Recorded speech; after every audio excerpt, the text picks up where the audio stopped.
Hello and welcome to the Project Hope podcast for families and friends with a loved one in a group of high demand, high control. I am your host, Jennifer. A lot has changed since I first started this podcast, so I thought I'd add a little to the initial introductions and provide something that's more up to date.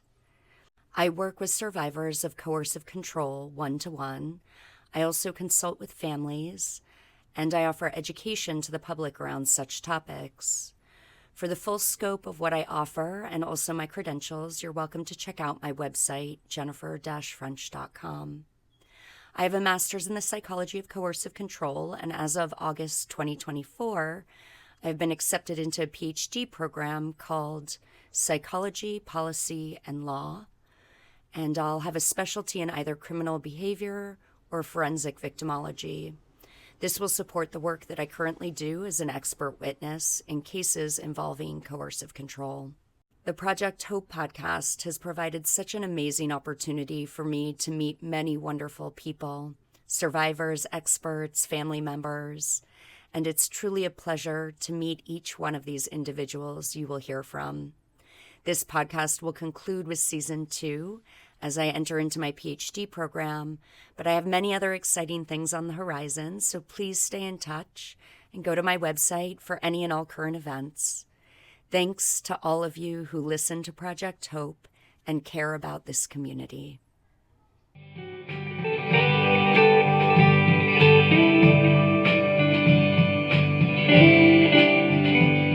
In this Project Hope podcast episode, I had the pleasure of speaking with Megan and Dom Benninger about their religious backgrounds and their journeys together through a religious cult, a charismatic non-denominational church, and a Southern Baptist church that all exhibited signs of spiritual abuse.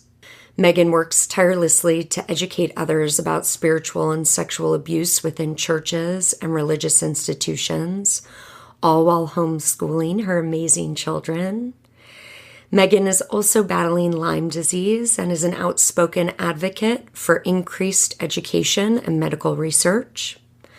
Megan has completed Ashley Easter's program called The Advocate Edge to better prepare for advocacy work with spiritual abuse victims.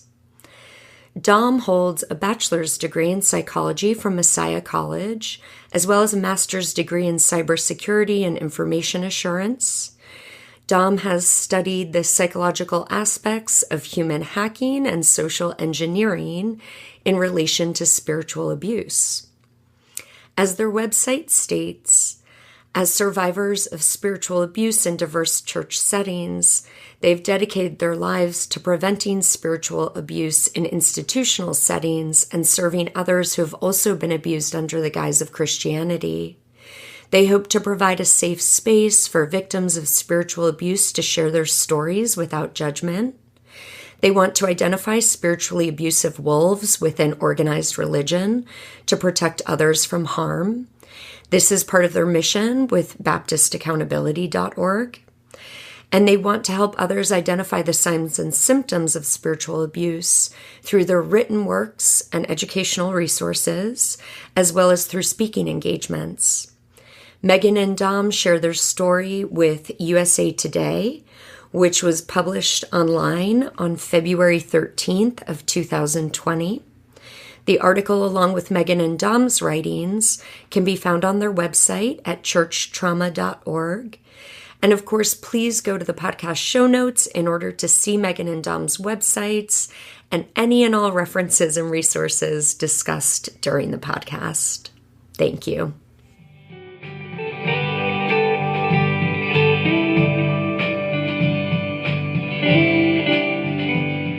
Welcome, Megan and Dom Benninger. I am so grateful to have you both on the Project Hope podcast today. Thank you. Thanks for having us. Yeah. So I wanted to just open things up and begin by understanding a tiny bit about each of your spiritual history and up to the point of your joining Oakwood, and then we'll go into the story about that. Sure. So our spiritual history, wow, what an interesting question. I mean, I grew up in a charismatic Episcopal church, which would probably make our brains hurt if we thought about that one, right? But it's actually fairly common. I grew up in this church. It was very charismatic, but it was Episcopal. There were traces throughout, my childhood of seeing spiritual abuse and things going on that were kind of questionable, but I was too young to really understand them.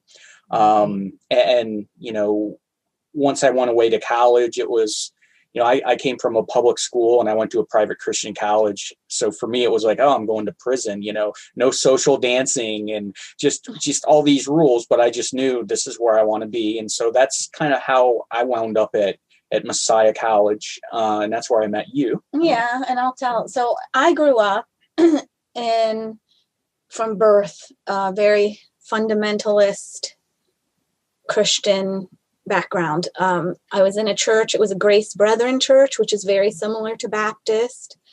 And then the school I went to from junior kindergarten, preschool, all the way through 12th grade was a private Christian school, non-denominational, but we've actually, a lot of us alumni have been having a lot of discussions lately about this. And we all agree that most of our teachers and the people running the school and the way we were taught was independent fundamentalist Baptist, would hit the mark of how we were taught, how we were raised, very legalistic, skirts below the knees. In the beginning, no recorded music, it was very narrow. And then when I went to Messiah for college, I, thought, oh, I have to go to a Christian college, And it was, Messiah is considered very liberal for a Christian college compared to most Christian colleges. But for me, it was like, I didn't even know what to do with all the freedom. Like, this is too much. There should be more rules, It was so relative depending on our upbringing, Really interesting. So we met at Messiah. Yeah. And there was this Bible study on campus called Narrowgate Fellowship. And it was very charismatic. It was based in large part on the teachings of Andrew Womack's ministries. So it was very oriented towards, the supernatural and very charismatic and, the gifts of the Spirit and things like that. And the leader was very charismatic in his personality as well as his theology and whatnot. So, we started attending this Bible study, Narrowgate, and, over time, it became a cult, a religious cult. It did get kicked off campus at Messiah. And we began meeting, and it became a church. So the leader was in the state of Pennsylvania. The laws are such that you can, be considered a preacher if you have, a religious following. And so, the cult leader married us in 96 when we got married. He was the officiant. The officiant. That's a cool word, officiant. But, the cult leader married us. It was a very abusive environment, but it was a case where, you hear the old tale of, oh, you put the frog in the pot and then you gradually turn up the heat, right? And the frog doesn't know he's getting cooked. And, it was one of those situations where we weren't mature enough to recognize what was going on around us. But we did see progressively things get more and more abusive, more controlling, to the effect of, things like where they would start moving people in with other people. The boundaries were just gone. It was, this group was everything. I mean, everybody would use everybody's car whenever they wanted to. Yeah. Because you were supposed to trust that God was telling you when to do things. And so nothing would interfere. Yeah. I mean, listening to the voice of the Lord or the voice of God was the ultimate authority. And, that, theologically, well, it sounds kind of okay, right? I mean, the Bible says this and stuff, but, those concepts were manipulated by the leader in that, his was the trump card over everything, right? So what God told him, overrode anything that you felt maybe God was telling you. So all that to say, he started moving people in with other people. He moved, one person in with us.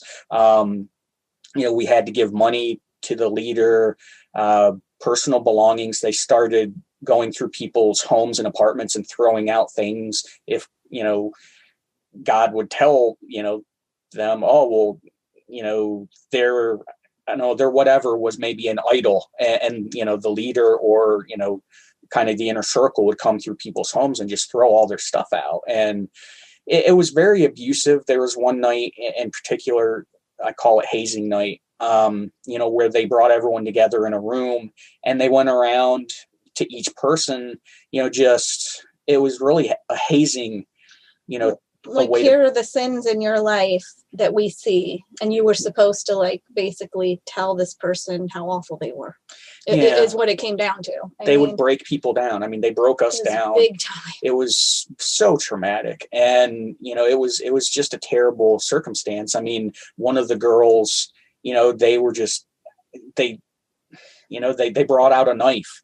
And wasn't it a butcher's knife? I think it was a butcher's knife. And they were offering her the butcher's knife. And it said, things like, well, if you have hate in your heart towards me right now, you might as well kill me, because, the Bible says if you have hate in your heart, it's the same as murder. And, literally handing her the knife. They were handing her a butcher knife. And it was very, very traumatic and very abusive. Mm-hmm. And, we made it through that night, but we were realizing that there's something very wrong here. But you felt so trapped. Like, we felt so, like, our salvation was so tied to this group and this way of believing that if we left, I mean, we would be leaving God. Yeah, because people that were shunned or kicked out of the group, or who left, were very looked down upon by the group of, they've walked away from God. Like, we have the truth. We have the corner on the market of God, and everyone else out there is, demonized. And, to be truthful, that was our whole social structure, towards the tail end of college and into our formative, we're a young married couple. Like, that was our everything. These people were our family. Mm-hmm. And, it was everything we had. They had,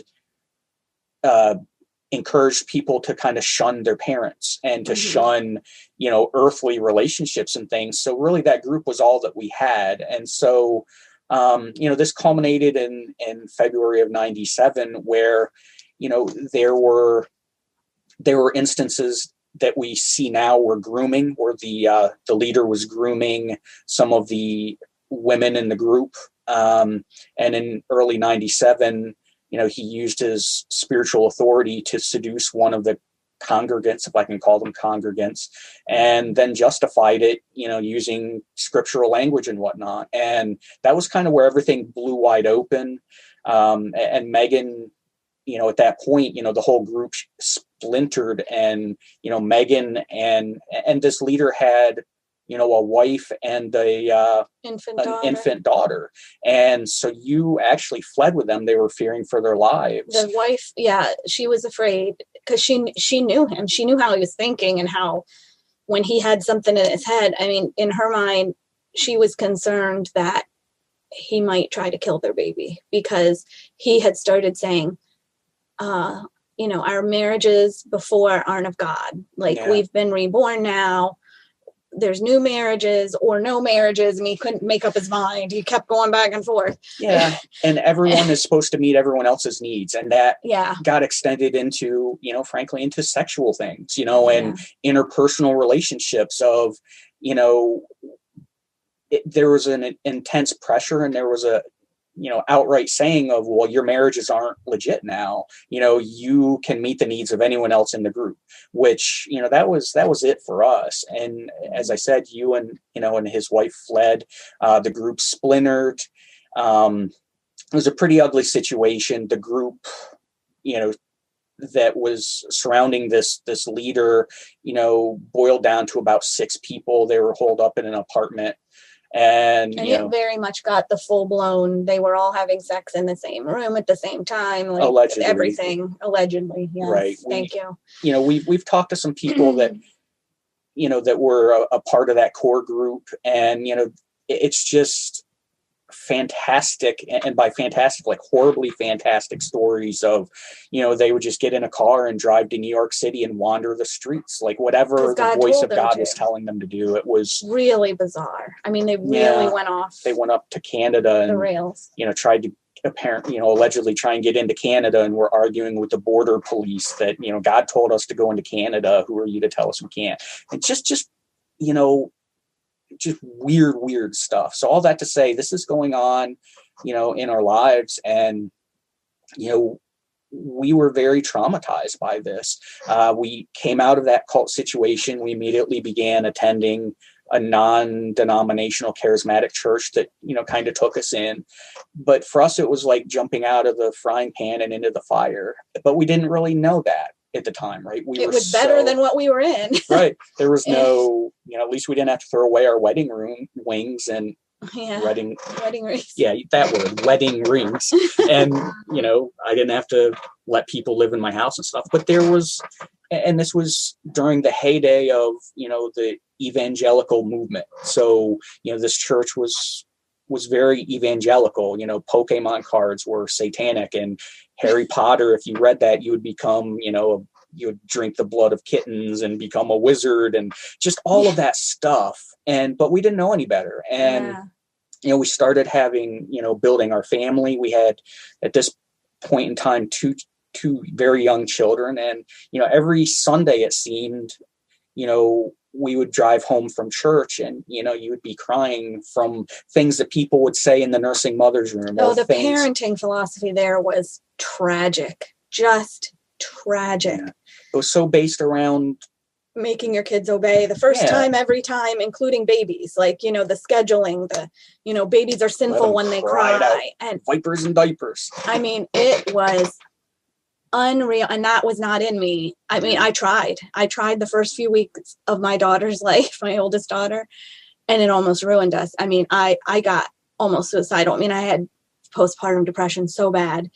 And then hearing that I wasn't doing it right constantly, like, well, you're just not doing it right. You just have to try harder. You just have to, and once that a friend finally said, this isn't, because it was, again, spiritual abuse. The book, the secular version is called Baby Wise by Gary Ezzo, but there was also a Christian version.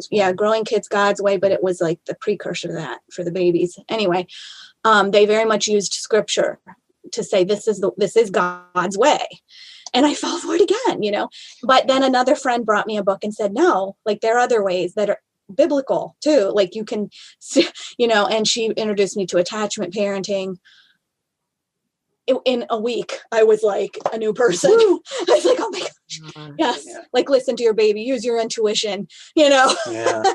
And it was just, I just see now over the years though, I've been so subject to that when someone had said, this is the right way, this is what the Bible says, like, I just believed it. I don't know. And that's the rules create this certainty, right? And certainty is the word. For things that is at the base of feeling safe as a human being is we need some elements of certainty.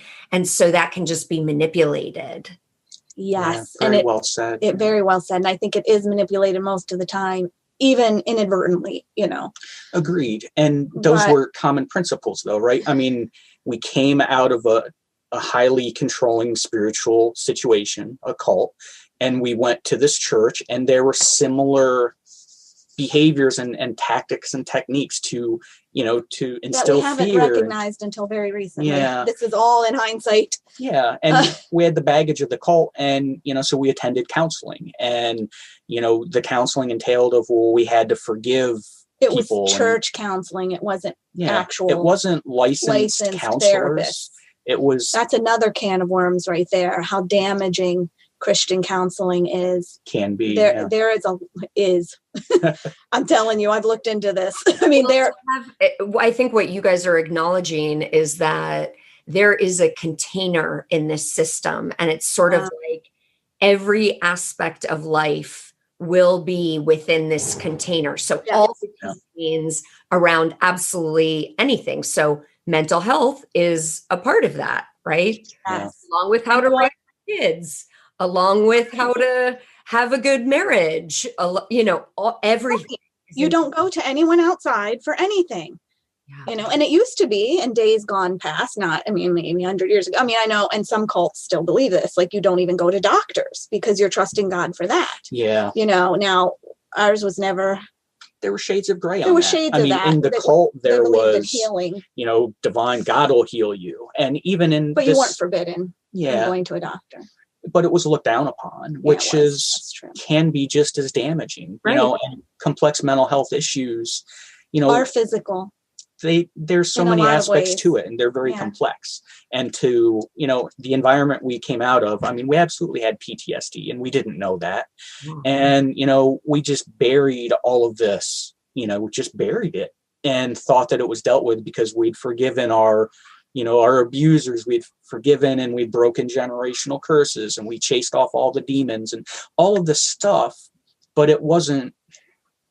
And then in the end, it was actually their newer counseling method they brought in that finally got us to leave there, because we did, for some reason, we could see that one. Yeah, and we brought up concerns, and, they were kind of brushed aside. And it was almost a deceptive thing of, well, we don't do that counseling anymore. But what they did was everything under that counseling, they just didn't call it. But they were still doing. Yeah, what was it? Theophostic, I think it was called. And they're like, well, okay, we've heard your concerns, and we're not doing theophostics anymore. But then you would probe a little, and they were doing all of the techniques of this, but they were calling it something else. So it was, it was a kind of a deceptive thing. All that to say, we left that church. We had attended, say, financial counseling, and, they put us under another couple that would review our finances and make sure we were giving 10% of our gross to the church. And if we didn't, they wouldn't help us, and they had a food bank, everything, but you could not go to their food bank if you weren't giving 10%. Yeah. Which, how does that make sense? We can't, we were really struggling at the time financially, couple, and we really hit a rough spot, and they would not help us if we weren't giving them 10%. Yeah. So that was kind of icky. So it was jumping out of the fire, the frying pan into the fire, that whole scenario. And we had not dealt with the complexities of coming out of the cult. And that was so traumatic. There were nights, following the big blow up in 97, where it just, we would just hold each other at night, and it just felt like the blackness of night was just surrounding and smothering us. And, we had nothing. We had lost our entire, all our friends and our support structure and everything that we. And I don't think it ever even occurred to us to go to a psychologist. No. I don't think. That was so frowned upon through the cult and even into this new church. Most evangelical churches kind of poo-poo psychology too. I think it's getting better. But overall, I think a lot of them still they look down poo-poo psychology. Yeah. And what are the common themes there? Like in the cult, it was very based on control by the leader, right? And in this evangelical church, though, there are shades of gray. By and large, there were a lot of elements of control. Whether it was directly from leadership or not is irrelevant. The people that were in that group, would try and control you, down to, our finances, and down to how we would parent, and down to even the concept of, going to like a therapist to deal with PTSD. We didn't know what PTSD was. Mm-hmm. And it was frowned upon to go to mental health professionals if it wasn't the church. And that wasn't, they weren't mental health professionals. They were not, licensed therapists and things. They had no idea what to do with us. So all that to say, we eventually left that church.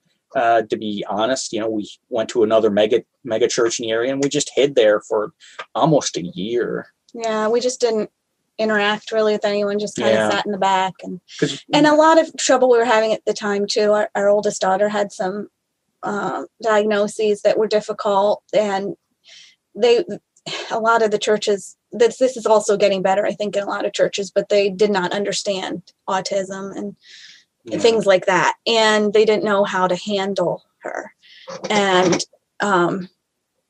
it just was bad. It was just, it was bad all around. And so we were like, finally, like, felt like we should start looking maybe for somewhere to fit in a little better. Somewhere safer. And so we had tried, for our daughter, we tried public school, we tried private school. Well, not yet at this point. Okay. So you're off on the timeline, because we were looking at preschools. We were looking for preschools for her because she had a diagnosis.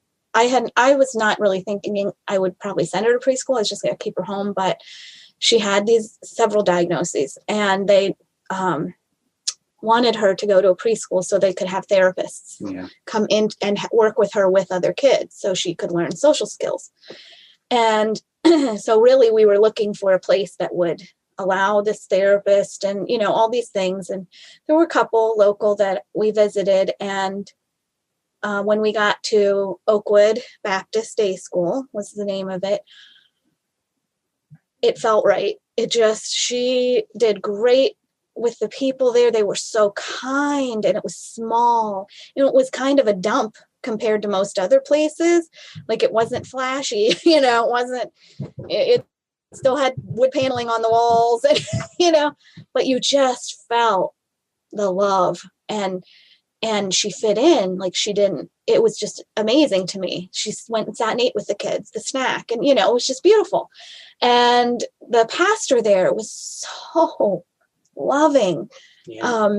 Very kind man. Very kind. And he even got up one time and said, if there's ever a natural disaster or something, I only live like a minute away or something. He's like, I will be here. I will stay until your children are with you. I will keep them safe. I mean, this, it just sounded like perfection. Too good to be, and it was. But yeah, it really, that roped us in. But she was going there while we were at the mega church still. And remember that? And then when we decided to start looking at churches, then we thought, well, that's such a good fit for her, and they know her and her situation. Maybe we should try their church. Maybe that would be a good fit. And so we did. And it was. And until it wasn't.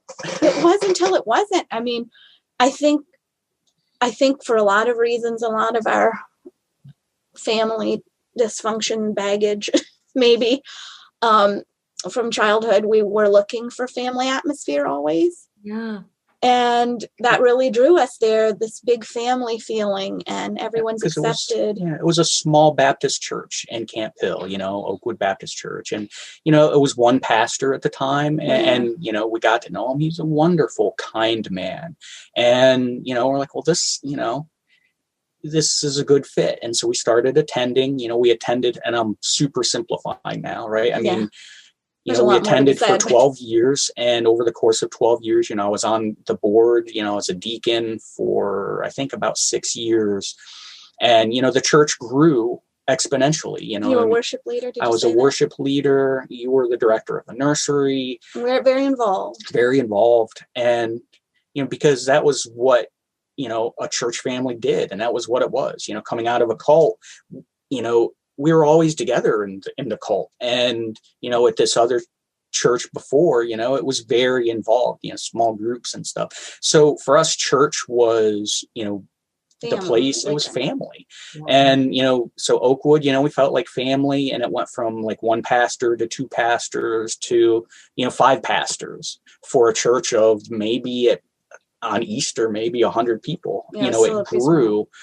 And, over the course of time, there were just strange incidents, that I saw maybe on the board that, just kind of got swept under the carpet and whatnot. And, towards I would get really upset with some of the sermons here and there, but there were only certain ones. And we just kept pushing it down. Yeah. Like, well, overall, they're not doing that. I don't know. They probably just don't realize what they're doing. Yeah. I mean, with 5 pastors, some of the pastors seem to be very, I'll say like IFB, independent fundamentalist Baptist of, this is God's word and King James only, and do this or God will, shoot you with fire, and, very. But then the original pastor was nothing like that. Nothing. Yeah. And so he really kept us there. He kept us grounded. And I think we stayed for him. We did. And then he very sudden, and by the way, this church had been his father's church before him. It was a generational thing. Loved this place. Like, he was invested, like unbelievably invested. And just suddenly one day he announced, he felt called to lead another church in the inner city. Just left. And just left immediately. Like, we're all like floored. Like, no, this isn't true. It's not true, because we know him too well that he wouldn't do that. Yeah, and there were undercurrents of tension among the pastoral staff leading up to that, that again, we kind of brushed aside. And, after he left, we really started to question things and ask questions.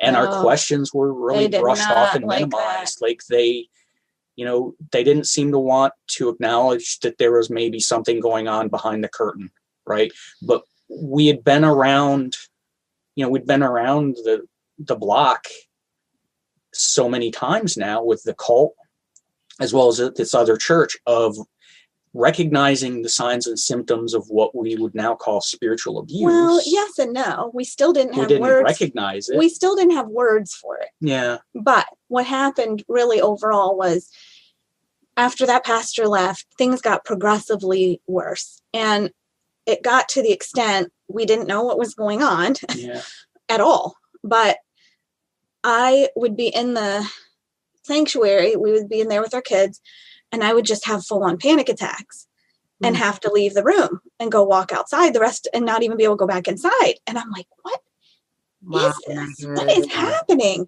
Like, in weeks, of this. And finally, I just would stay back in the nursery the last few weeks because I could not be in the sanctuary. And now I know totally. In hindsight, it was that the sermons had gotten so abusive and manipulative. Right. And they were trying to, preaching against gossip all the time, because people were starting to talk and ask questions, and they wanted to shut that down. So it was all on gossip and forgiveness, and that we should forgive even if we don't know the whole situation. Just forgive. Forgiveness was on us, not on the abuser. Like, it was 100% our problem. Forgiveness. Yeah, nobody had to confess anything. Yeah, but we had to forgive all the unknowns. Right. And I actually remember the last Sunday I was there. I was in the nursery, and I cried the whole time. And we left, and it would also be every week. It would like trigger that like fight or flight in me. Mm-hmm. And every week I would go home. I couldn't even eat with the family. I would have to go be by myself in our bedroom. I barely made it home, and I wouldn't come out of this attack for days. Like, it would be till like the next Tuesday. And then, 3 days or 4 days. And then we would go back and it would start all over again the next Sunday. So that last Sunday, and I hadn't been going in the sanctuary, and I was still having such a hard time. And I just told Dom, I said, I don't know what it is. I can't be here anymore. I can't do it. And I said, so I totally understand if you want to take the kids, keep going, but I don't know, for my health. Like, I don't know what's happening, but I can't do it. And he, of course, was like, well, of course not. We're in this together. If you're leaving, we're all leaving. And that day, Dom wrote them an email and just said, and didn't even give them reason, just said, we took a sabbatical. Down. Yeah, he just said, we're taking a break. We're taking time off to work some stuff out. I resigned as worship leader. I don't know if that was your last Sunday or if there's one more, but there might have been one more. I led worship my last Sunday there ever. And it was awful. It was very emotional and traumatic. And you resigned as nursery coordinator, and we just, no more small groups, no more, we're done. But we didn't say we weren't coming back. We just said, we don't know. We just need space right time now. Off. Yeah. And right there, just to commend the two of you, that Megan, you would pay enough attention to your body. Well, obviously it was giving you messages that you could not ignore. And then Dom, that you would receive that and really respond in unity with Megan is just. It was huge to me that he responded that way. I don't know why I didn't know what I was expecting. I just wasn't expecting anything. But when he did that, I just crumbled. I'm like, really? You love me that much? I do. Thank you. Yeah. So it was really, really touching. And coming out of the cult, it was us. Like that was all we had was each other. Yeah, we've decided that's the way it's going to be no matter what. Nothing else is going to break us apart. Yeah. The cult isn't going to do it. And this other church, Oakwood, nothing, like, we're in this together. And I think that did get us through. That got us through everything, knowing that we were sticking together and we were going to be there for each other. Yeah. So now I'm going to cry. I'm going to cry. And that's brought something up for me that is kind of always in the back of my mind as a little contemplation is it easier for people that have someone that they really love, knowing that that person will transition out of them, especially in these kind of cultic experiences? Like if a parent has a child that they can take, or if a couple exists. Yes. I'd love to see some like research done on that or study around it. Oh, right. I think it would have been so much harder to leave if it hadn't been together. And I remember when we left the cult, when I ran with the cult leader's wife, and I ran with her, like we drove hours to her parents' house. But meanwhile, I had called Dom and I just begged him. And we remember this a little differently, but this is what I remember. But I remember that I called him and I was begging him. I was so scared that he was going to listen to them. And with this whole marriage not being, whatever, oh God. And I was like, I knew how convincing they were. And I was so scared to leave him and to go with her. But yet I knew it was an intuition thing in that moment. I knew that I knew I was supposed to go with her. It was just hard. It was hard, but he didn't listen. Yeah. So, and I mean, there's so much to talk about. That's all in the blog. If anyone wants to read the whole story. Right? And I'll, I'm jumping around in time, but, I started very recently writing about the Narrowgate cult, and it was for me just therapeutic, right? Because I found my old journal from that time, my diary, where I wrote all of this stuff, and I'm reading it. I'm like, oh my gosh. And what triggered a lot of that was our daughter was now attending Messiah, and it became so real to us in a way that it never had before. Looking at my daughter and thinking, hey, when I was her age, I was in a cult. Yeah. And it really hit us. How at that college. At the same college, right? Yeah. And how much I had normalized that experience of, for me, right? This was what I went through. And well, I guess everyone goes through a cult, right? And our daughter was attending the school, and I was putting myself in a different perspective here of, as a parent, what would I do if my daughter was in a cult? I was thinking about it in ways I'd never been able to process before. And there was the little dirt pile in the backyard where we had buried Narrowgate, and it just came all the way up and all the way out. And so we began reprocessing Narrowgate, and, I kept everything. Like I had He's a pack rat. Big time. I'm not a pack rat. That sounds so negative. I like to save things. Hoarder. That's even worse. Let's not go with hoarder. Well, what we do know is that it has resulted in an incredible blog. It did. Well, thank you. Yeah. I like that even better. You're a documenter. A documenter. There you go. All right. Well, whatever word we choose, let's go with that. Historian. Okay, I'm done. Very professional.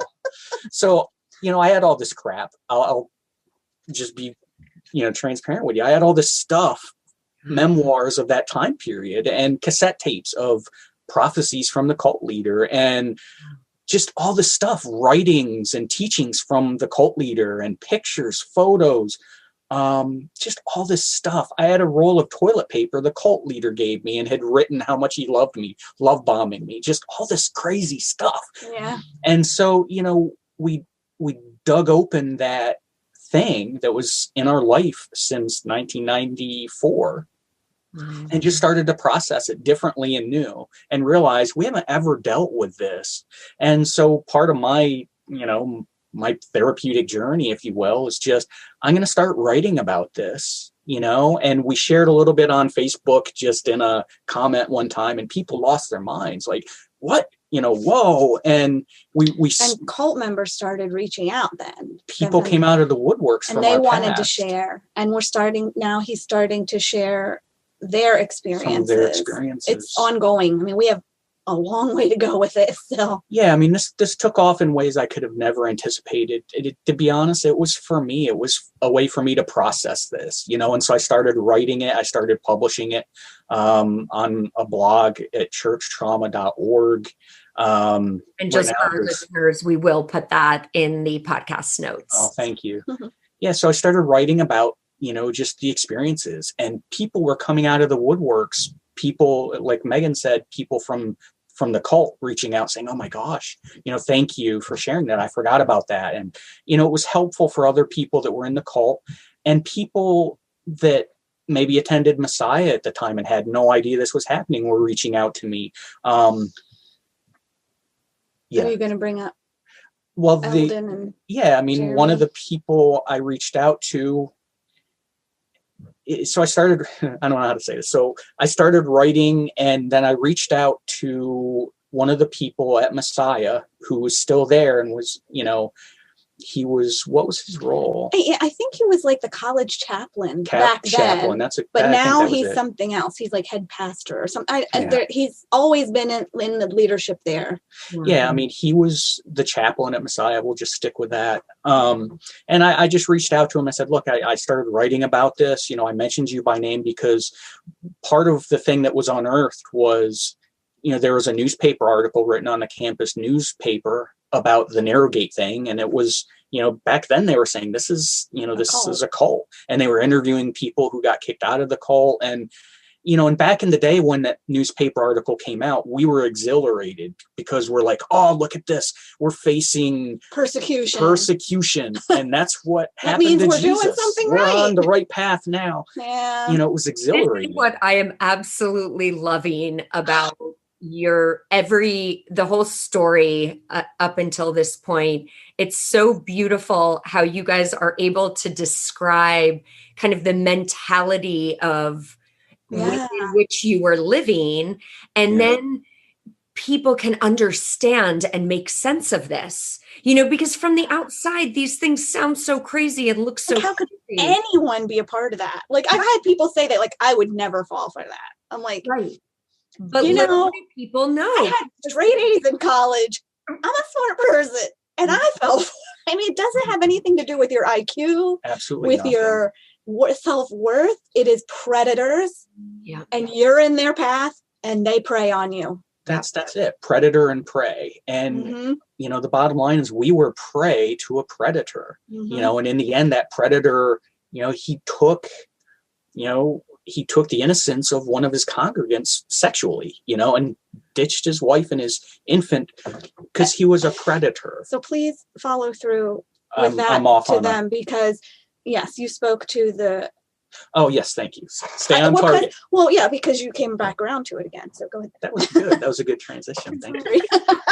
Stay on target. That's a Star Wars quote.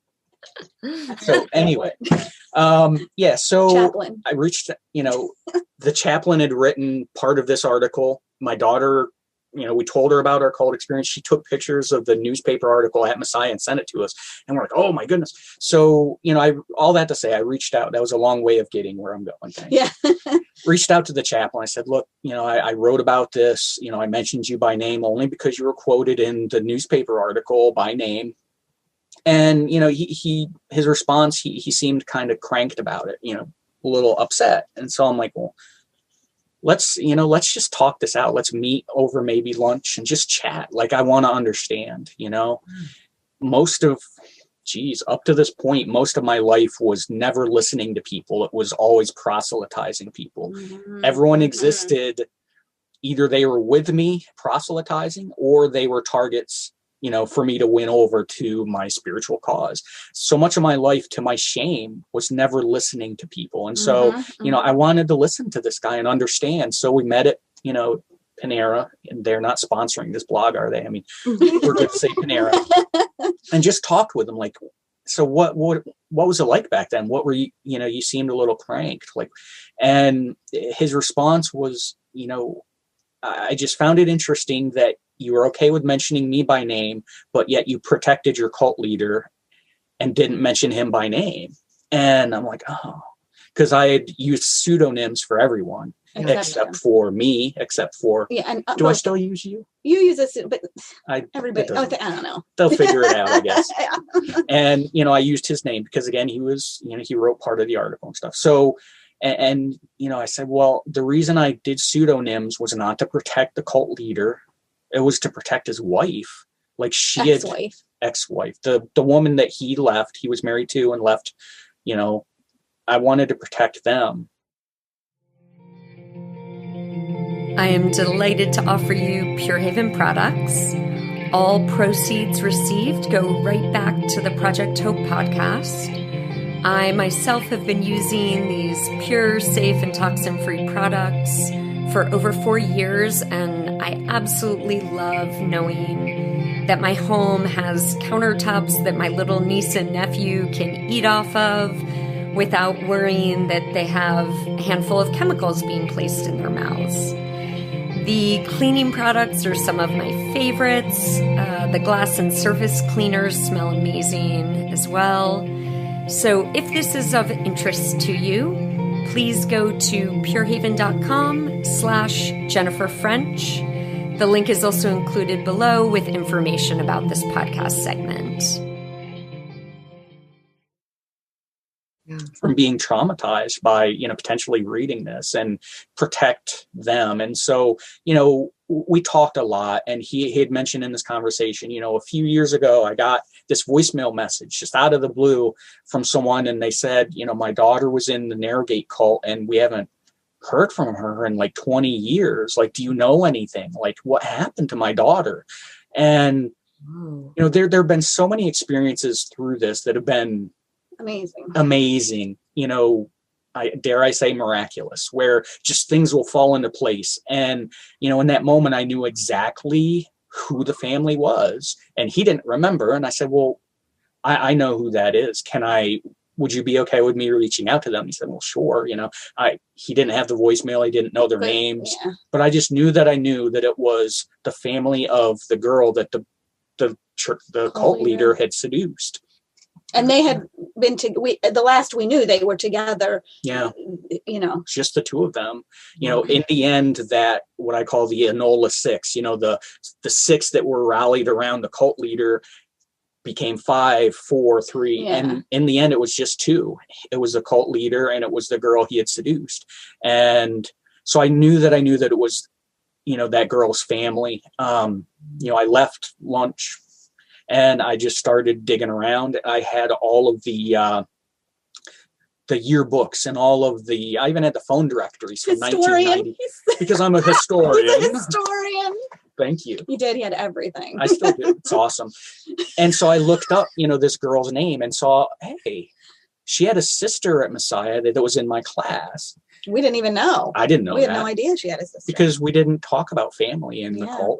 We were family. Everyone else was not family anymore. And so I, just on a whim, reached out to this girl's sister on Facebook and got almost immediately a response from her of, we haven't talked to her in forever. Well, and you said, I think your dates were a little off before, because when you talked to the chaplain, he had heard maybe it was less than 20 years. It was closer to the time. Now it's been 25 years-ish, 20-some years. Yeah. But at this point it's been, and they still haven't heard from her. Oh, wow. Yeah. And so I got in touch with the sister and talked with her, and she is, she was so grateful. I said, look, I've been writing about it. Here's the blog. And, it helped her, I don't want to say find closure, but understand maybe what happened. Yes. And she has, been willing to just share her experiences of what happened, during those times, and filled in some of the holes of the story. And that's been by and large, this process. And there's 20 blog posts or chapters or whatever you want to call it. And some of them have been written by family members of cult members. And some have been actually written by cult members, that weren't us, other people that wanted to just start sharing and help filling in this. And we have a lot lined up still. There's so much more to go. And, there were some friends that they would be like, oh my gosh, when's the next Narrowgate story coming out? And they're like, oh, this is so crazy. I can't believe this. They've seen nothing yet. And I'm like, you haven't seen anything yet. Like, there's just so much to this story. And as it would build and grow, the rallying cry was, you think this is crazy now, but it's going to get a whole lot crazier. Like just some of the things that happened. So, saw that to say, after we were gone, got a lot worse. Oh yeah. And, some of the people that were in the final 6, at least one of them has already shared, their story and is, there's a lot of editing and processing, to get from sitting and talking to someone to a polished egg that you put out as a post, so it's a long process, but all that to say, I've been writing about this and processing it, and it's helped us to see patterns in our life where like what Megan had just described sitting at Oakwood, and she's having these physiological responses to something. And what is this? And I was the canary in the coal mine. You were the canary, very cute canary. Yeah. Some of these things helped us to connect the dots, so to speak. So that kind of takes us up to the whole, the Oakwood whistleblower thing. Yeah, I'll take over there.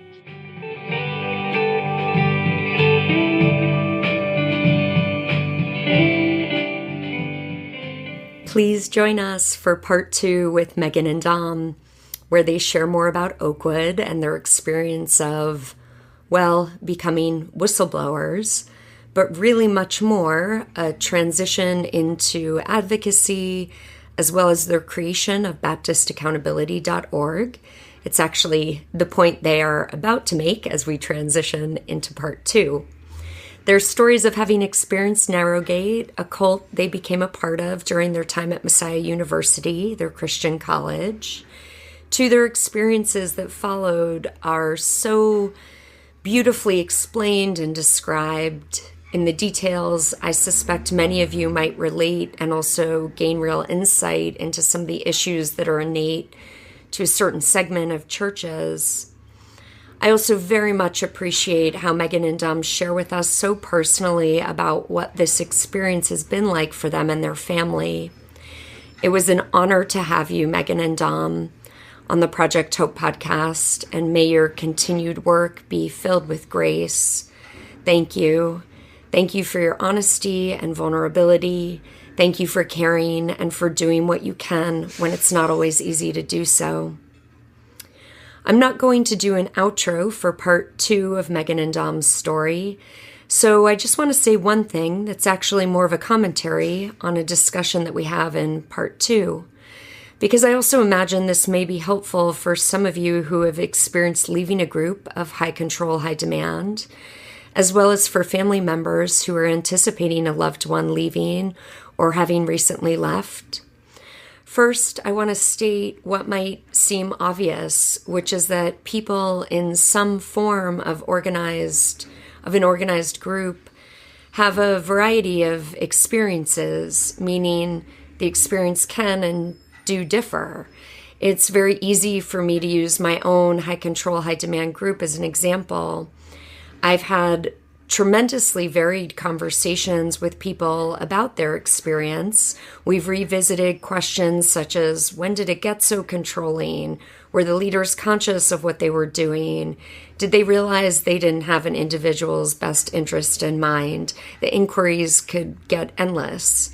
But just as there were varied thoughts about the answers to these questions, so too were there many people with different backgrounds, with different needs or wants being addressed or not while they were in the group.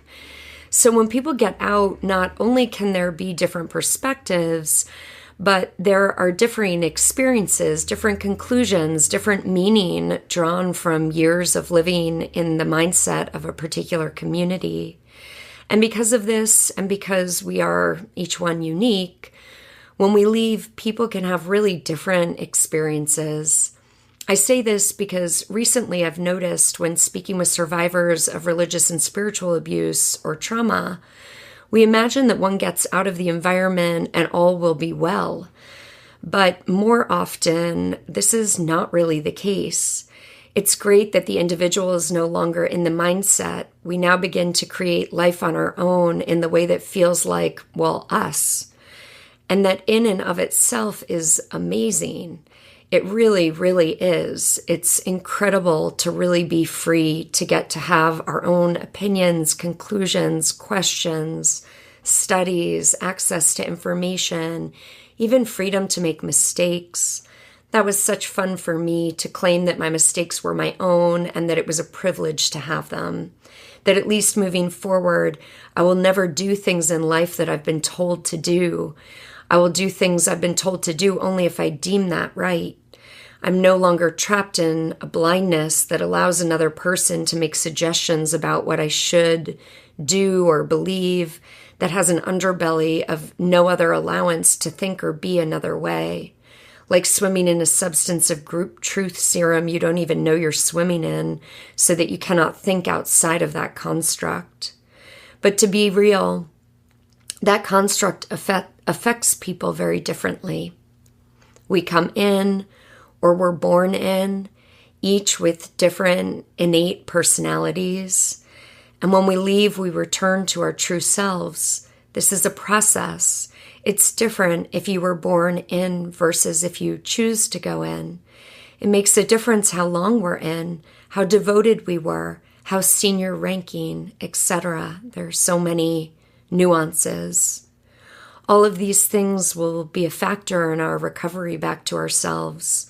There will be some great joys, as you will hear me and Megan relay in our own experience.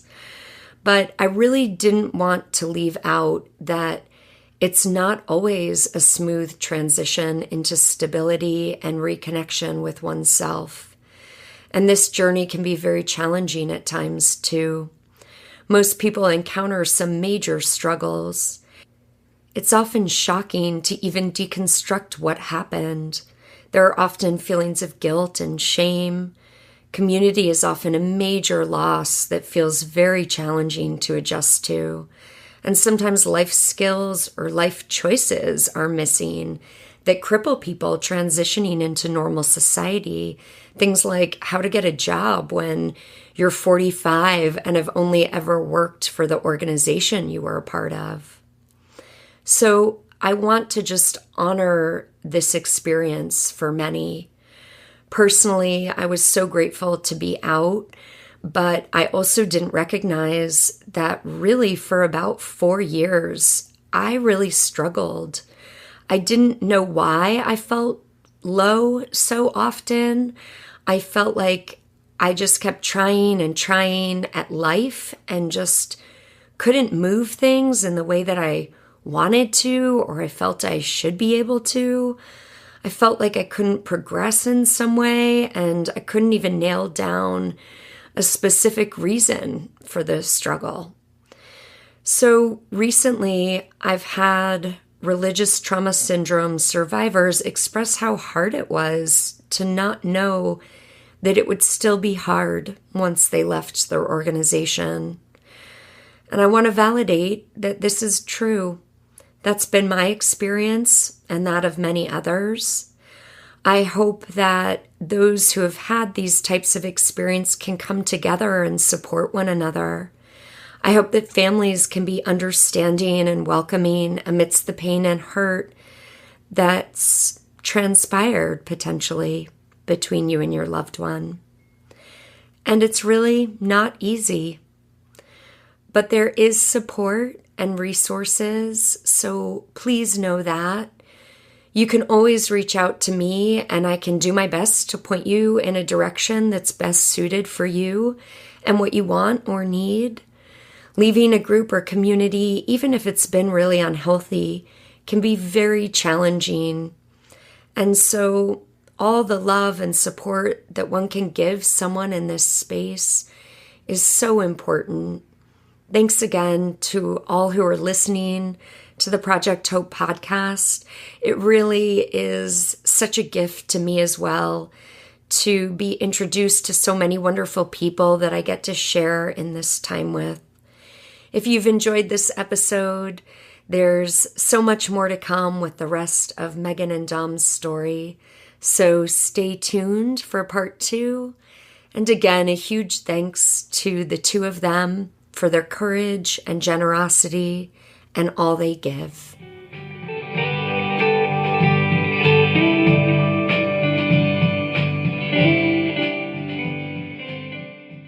Thank you for listening to this episode of the Project Hope podcast. If you enjoyed it, please feel free to subscribe and comment. You can always get in touch with me at jennifer-french.com. And please let me know any specific topics of interest. And of course, I'm always interested in your stories, whether you've left an organization of high demand, high control, or if you're an individual struggling with the knowing that someone you love is in such a situation. I am here for you. Think critically, take heart, and be free.